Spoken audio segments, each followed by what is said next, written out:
मालेगावमधल्या 3 वर्षांच्या चिमुरडीवरील अत्याचार हत्या प्रकरणानंतर आता सर्व स्तरांमधनं संताप व्यक्त होत असताना त्या चिमुरडीचे काका राकेश दुसाने यांनी उपस्थित केलेला मुद्दा चर्चा करण्यास भाग पाडतोय।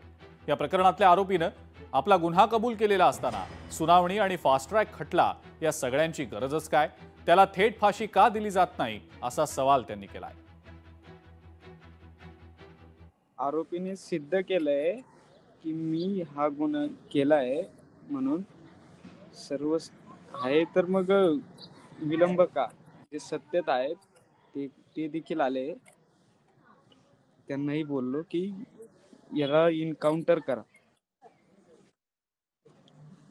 नाही तर माझ्या गावात येऊन आणून त्याला फाशी द्या, तेव्हा कुठेतरी या गोष्टीला आळ बसणार आहे। माझ्या लेकीवर झालंय, आता पुढच्या कोणाच्याही लेकीवर असं व्हायला नको।